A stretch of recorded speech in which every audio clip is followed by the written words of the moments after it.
Add کر دوں کہ میں نے ایک فارمولا نکالا ہے ہم سب کے لیے بھی انشاءاللہ, اپنے آپ کو نا مشکلات کا اور محنت کا عادی ڈالیں اس ایج میں, ڈوپامین کے عادی نہ ہو جائیں, جان بوجھ کے مشکلات کا عادی ڈالیں, واللہ ہی لگژری سے نکلیں, زمین پہ سونا شروع کریں, مذاق نہیں کر رہا, ایسی ایسی چیزیں کریں جو مشکل سے حاصل ہوتی ہیں, واک کریں جہاں واک کر سکتے ہیں واک کر کے, یعنی ایسا صوفہ نہ لیں جس سے اٹھنا مشکل ہو جائے. ایگزیکٹلی, اپنے سمپلسٹی کی طرف آئیں, منیملزم کی طرف آئیں, کوئی گاڑی موبائل فون ہلکا والا اولڈ گاڑی گھر میں ہے اس کو چلائیں, میں مذاق نہیں کر رہا. اچھا تھوڑا سا نا سولوشن, ہاں بس یہ کہ مائک سیل کرو یار, چھوٹے مائک کیمرے بھیج دو بھائی, چلو اٹھو, پیک اپ زمین پہ لیکن اپنی امپورٹنٹ بات کر رہے ہیں.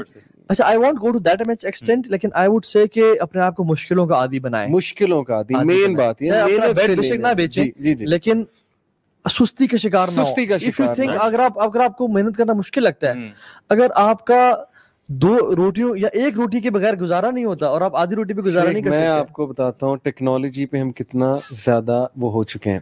آج سے 10 سال پہلے میں اسلام آباد آتا تھا لیکن میرے پاس گوگل ارتھ نہیں تھا, میں راستے خود ہی ڈھونڈتا تھا اور میں ڈھونڈ لیتا تھا, میں پہنچ جاتا تھا. اب گوگل ارتھ بند ہو جائے تو ہم پینک ہو جاتے ہیں, یار میں کیسے پہنچوں گا وہاں تک, مجھے راستہ ہی نہیں پتا. اسلام آباد مجھے تھوڑا سا کمپلیکس. شیخ ہمیں گرمی لگ رہی ہو, اسی نہ آن ہو, ہمارا موڈ دیکھیں آپ. ہاں واللہ شیخ, اور what are we man, ہمیں بھوک لگ رہی ہو.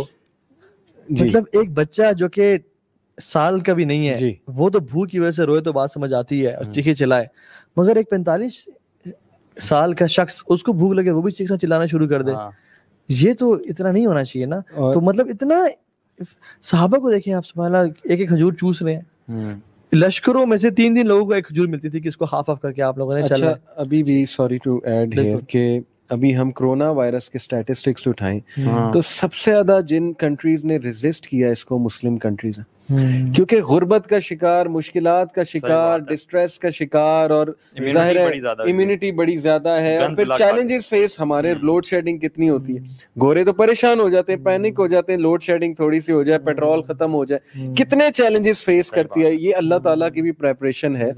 بہرحال میں 1-2-3 سولوشن میں بھی ایڈ کر دوں. ابھی ہمارا ٹائم بھی انشاءاللہ ختم ہو رہا ہے تو میں چاہتا ہوں ہم اینڈ کی طرف آئیں. کہف میرے نزدیک اس سے بڑا اینٹیڈوٹ نہیں ہے دجال کے فتنے سے بچنے کے لیے. ایک میں وہ حدیث سنانا چاہوں گا یوتھ کے لیے, فلسفہ زندگی کو سمجھیں.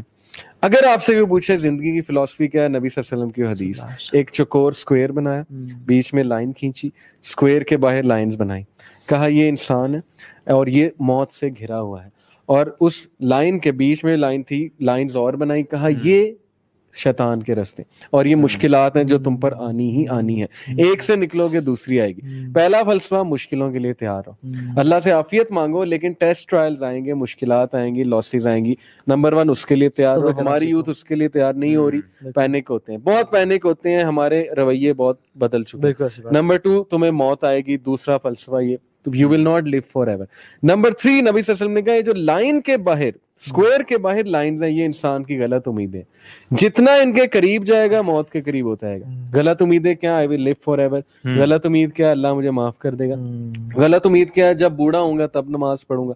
غلط امید کیا, ابھی تو انجوائے کر لے, کھا لے, پی لے, جی لے, گرل فرینڈز بنا, سب کچھ دیکھی جائے گی بعد میں. ایک اس پہ اس فلسفے کو پکڑیں, دجال سے بچنا. دوسرا سورہ کہف کی روشنی میں گڈ کمپنی,